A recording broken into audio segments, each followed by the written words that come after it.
Well, I'm very happy now to welcome back Newburyport City Councilor Afroz Khan. And Councilor, welcome back to MSO. Nice to see you once again. Thank you so much. So good to see you as well. It's nice. I think last time we talked, it was colder temperatures. And so it's nice to have good weather.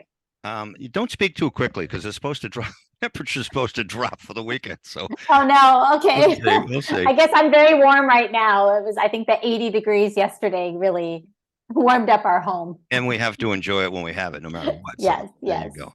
All right. We have a lot to talk about here as we get into the summer season, at least meteorologically, not astronomically, because that's June 21. But tourist season has begun. Of course, Newburyport, Salisbury, that area up there, Amesbury, very high tourist influx in the summertime. And one of the topics I know that you have recommended that we talk about is something called the Gillis Bridge. And there's going to be a bike lane attached to it, or what's that all about?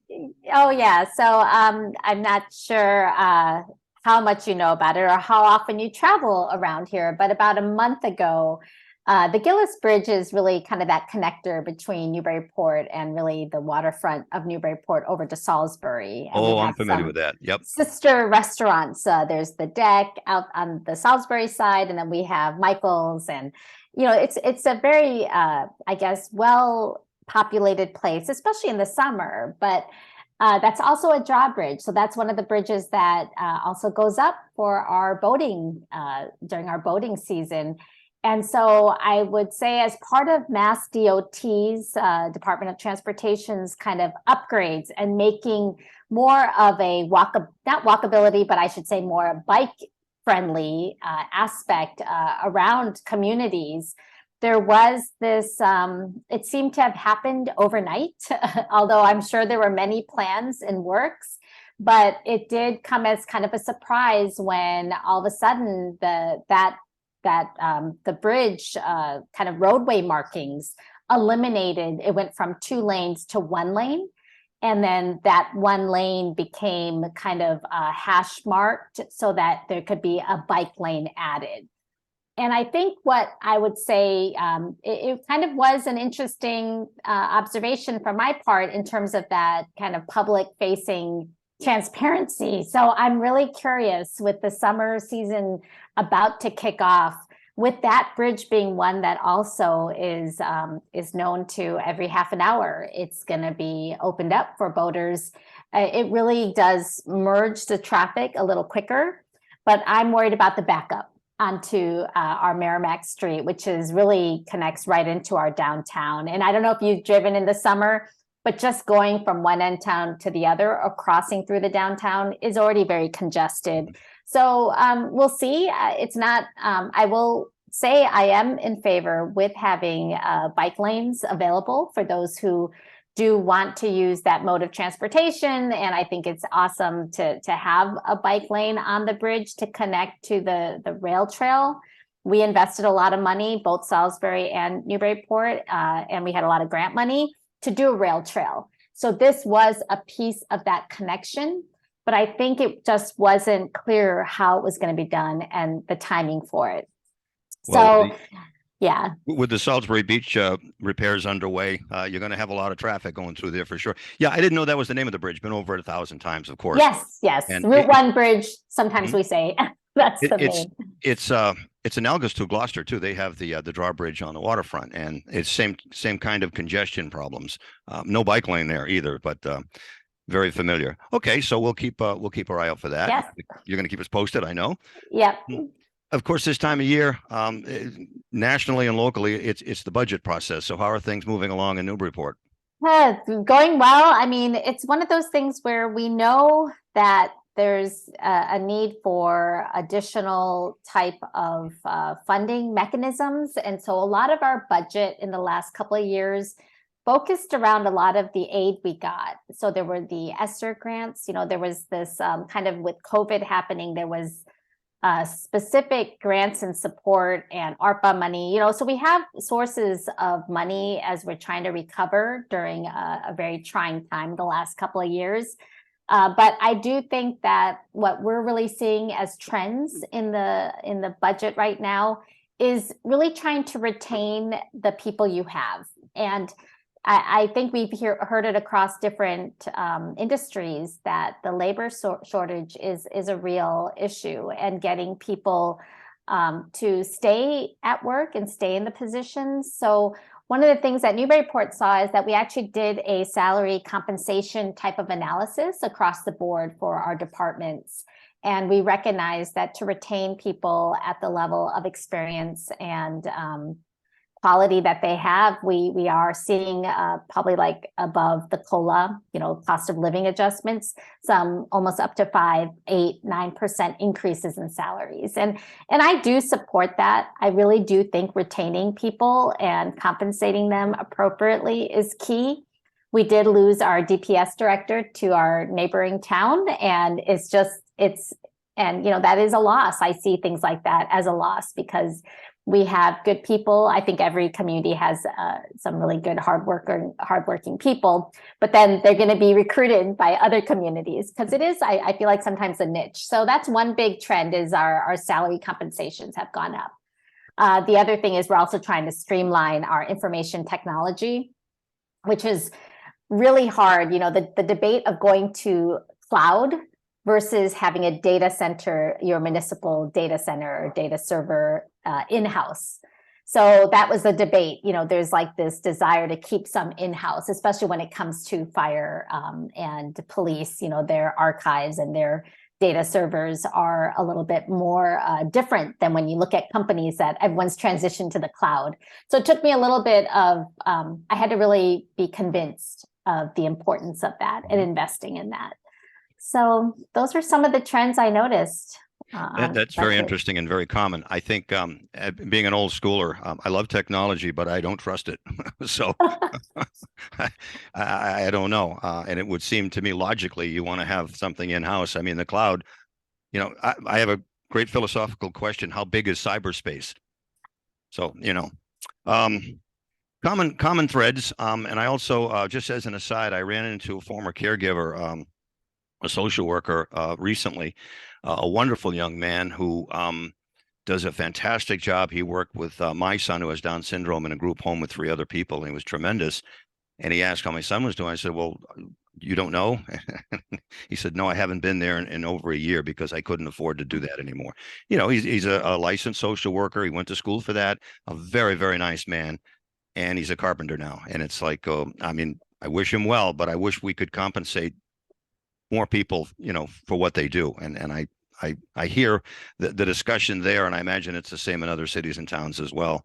Yeah, no, I hear you on that. Actually, that if you don't mind going back to budget, that does bring into something we've been talking about with the schools.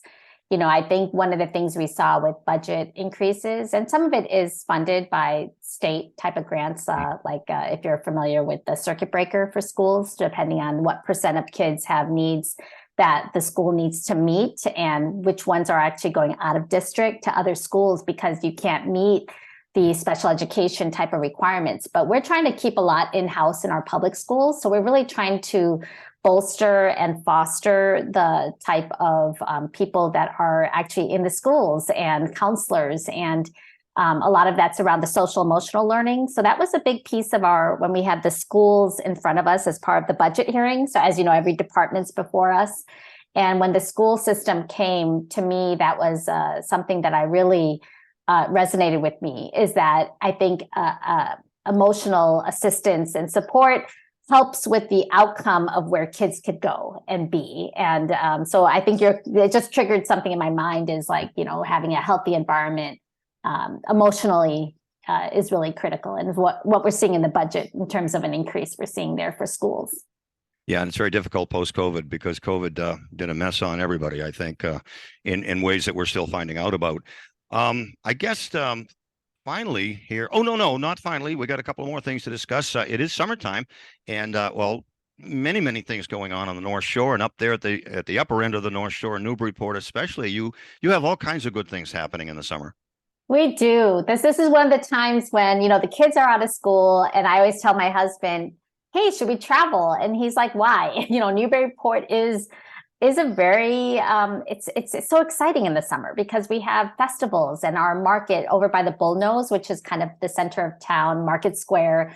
We have always, I think you will see tons of activities happening there, whether it's food vendors or even festivals.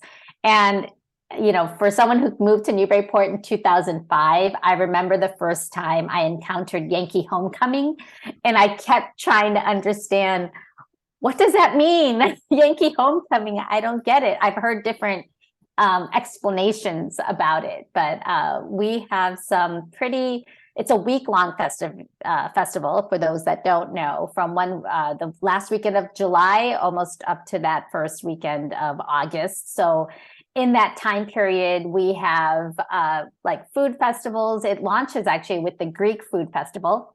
So if you're a fan of Greek food, I really encourage coming that weekend when we kick things off. And then it's probably, to me, I think it's what I heard from the organizers, it is the longest running festival consecutively in the country, meaning it has, when it started, has never, ever paused, took a break, even during COVID. Really? Okay. They reoriented everything to be kind of remotely done. And what I mean by that, for example, they have a road race. So what they did is they created a way, and my husband and I did it, where you sign up online, you get your number, and then you have an app where you you kind of download it on your phone. You hit start when you start running, and then you hit done when you're done running. So, but they kept that going. They sent you actually got the T-shirt, the Yankee Homecoming Road Race T-shirt, and they also did a lot of delivery of food. So part of their efforts is fundraising, but they delivered food, you know, for those with food insecurity, for veterans, for those, they really served the community at the same time. So Yankee Homecoming is a festival that's become very close to my heart, my family. We really support it. And not sad, we're working with it right now, but Newburyport also has a lot of projects. One of which is, if you like coming by our waterfront, beautiful waterfront park, but we have a lot of construction going on. We have this kind of reconfiguration of the park, and part of it is really drainage.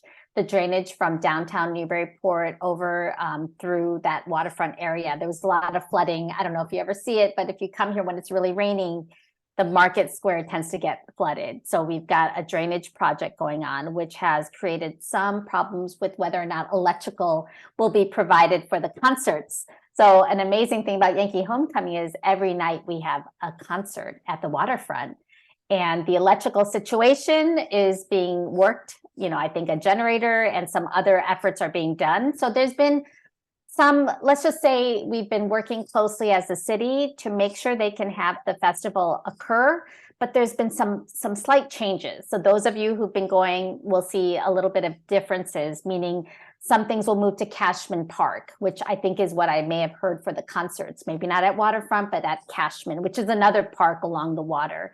So I would tell people to stay tuned and to really watch the website, because you will see that things are slightly different because of the different projects we have going around the city. We're definitely going to stay tuned to that and get into that. But, you know, the more I listen to you, the more I feel like if Newburyport and Gloucester were people, they'd be twins. It's just amazing, the similarities that stuff goes on. And I got to tell you, my wife works in Newburyport. And it's just a fantastic place, especially downtown. You know, it's so different than what it was 10, 15, 20 years ago. It's awesome. All right, let's you did trigger to me though. I should be reaching out maybe to the Gloucester City Councilors more too, to kind of like, hey, you know, toss these ideas. I think we all kind of face the same issues. Yeah. So I will have to, thanks for reminding me that. I will reach out to some of them over there. That's a great, yeah, that's what we're learning. One thing I have done in the past that I may float or not, for a couple of years in a row, the Salem mayor, her executive assistant set up a round table for me for all the mayors in the area. Back then it was Mayor Holliday, you know, a couple of years ago, and over in Amesbury, we did the whole area. There were 9 or 10 mayors who participated. So that might be something we could do at some point with city councilors, because I think there are, like with in education, you don't have enough time to talk to one another, and I'm sure it's the same way in the world of government and public service.